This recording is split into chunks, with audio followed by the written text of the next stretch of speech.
What's happening, my fellow geeks and geekettes? Welcome to a brand new episode of Chris's Custom Collectibles, and today it's another Treat Studios Michael Myers mask. We are going to be pimping out the Treat Studios Boogeyman Halloween 1978 mask, sculpted by my dear friend Justin Mabry. So I want to give a massive shout out to my buddy Finn Joyce, who sent me this to pimp out. He contacted me via email, said, dude, do you want to have a crack at pimping this out? I've never done an original 78 mask before. It's always been the David Gordon Green trilogy mask. I thought this is going to be a lot of fun, especially when it comes to layering it. We're going to be laying down a flesh tone, much in vain of the Captain Kirk mask that this mask originated from. I'm going to be keeping the stock hair. I am going to be removing the main hairline here just for the time being until we're done, and then re-glue it, reposition it, just like I did with the David Gordon Green mask. But before we get to any of that, I just want to give a massive shout out to the sponsor of this video, Skillshare. Skillshare is an online learning community with thousands of classes and members, all coming together to find inspiration and take the next step in their creative journey. There's something for everyone with a wide depth of topics, from photography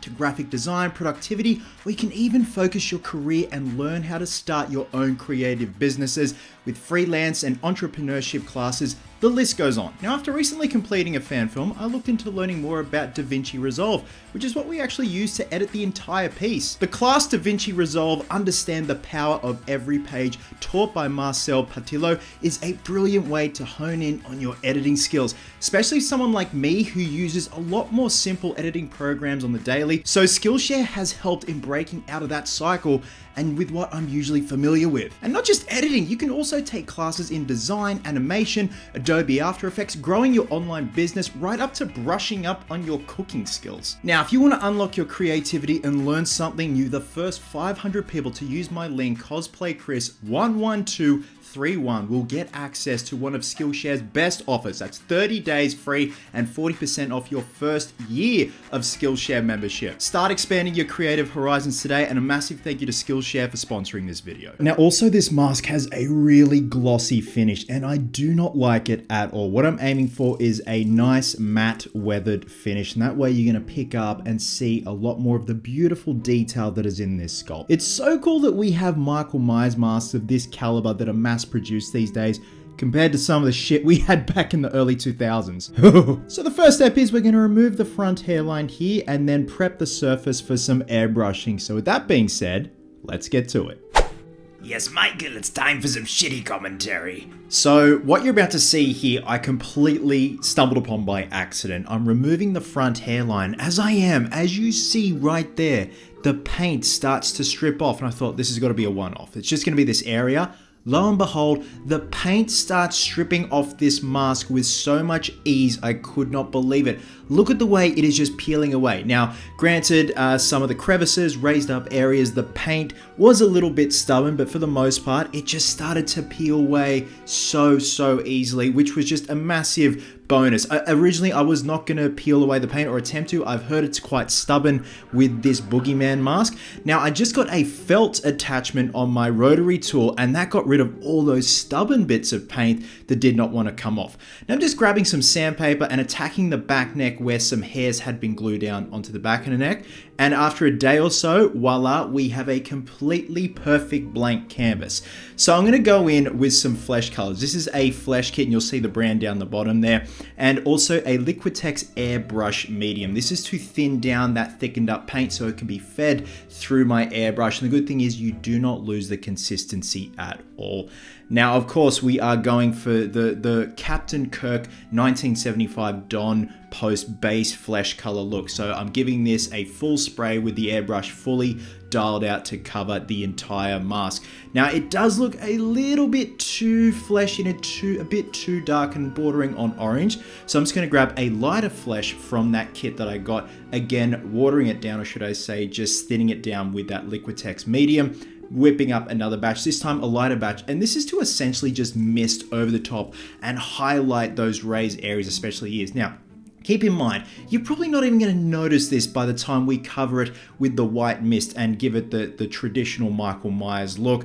but it's just one of those things. The devil is in the details, and you just never know when it's going to pick it up. Now I'm going to add the sideburn glue residue. Now I've already gone there and marked out with a lead pencil. I'm just going to grab some Gorilla Clear Grip glue. This stuff is great. You can control it. You can make it look like an actual residue glue mark that was left over from the Captain Kirk mask when they ripped his sideburns off, and just smear it a little bit here and there and left that in the sun for about an hour. Now the white paint we're going to be using is a Ammo MIG acrylic color matte white, and the good thing is we did not have to water this down. It was ready to be fed through the airbrush, just building it up layer by layer. Just make sure you have that perfect happy medium of fleshy color showing through around the neck, like it has been a spray painted Captain Kirk mask. And I did have to leave it to dry a couple of times just to build up the layers, otherwise it was too fleshy in certain areas. But now I'm just going to grab a burnt sienna and an ivory black oil color, and this is how we detail the mask. It's all about subtlety, because you got to keep in mind the original mask didn't have these shades like this. It was all done by Dean Cundy's beautiful lighting.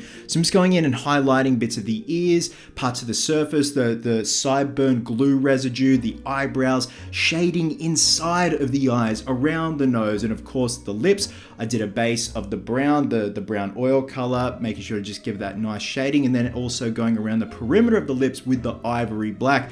Honestly, this took about half an hour to do. It was just a bit touch and go, trying to reach that happy medium, because we are aiming for the closet scene from the first Halloween. Again, it's all subtlety and it's all in the lighting from the original film. Now I'm just going to go back in with that clear grip Gorilla Glue and start to glue the hairline back in place. Again, this was the most simple custom collectible, but the results are night and day compared to what we originally had.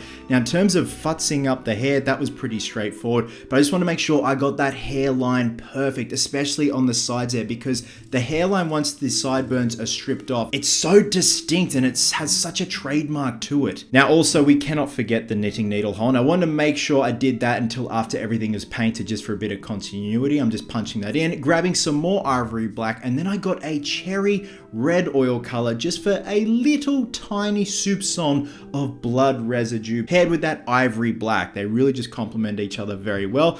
Now I'm just going to give him a bit of a haircut just to get rid of that Myers mullet at the back there, and also futz around the hairline to get rid of the glue look of the hair and make it look all natural and kind of bring it forward. And the hair was sculpted so easily. You can really maneuver this hair and it'll stay in place. And obviously those trademark little wisps on the side that give that perfect H1 Myers silhouette. And now we're ready for the final reveal.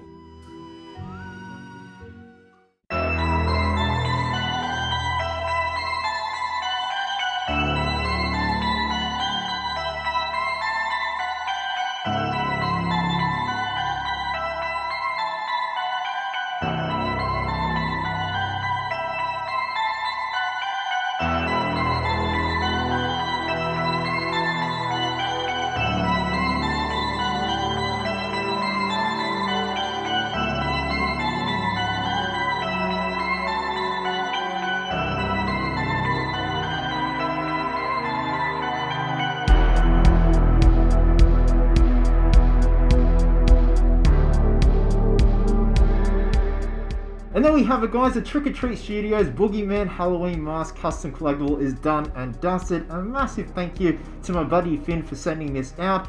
Really happy with the end result. Was so lucky that the paint just decided to start peeling it off. Like I said in my shitty commentary, the paint is known to be very stubborn on these particular masks, but I'm so happy I was able to peel it all off. Just means we got to pick up all that beautiful detail. With that being said, wherever you are in the world, please have yourselves an absolute cracker of a day. I hope you will. Hope you're happy. Be merry. Be silly. Until next time, Geeks and Geekettes, please always remember, cosplayers do it best.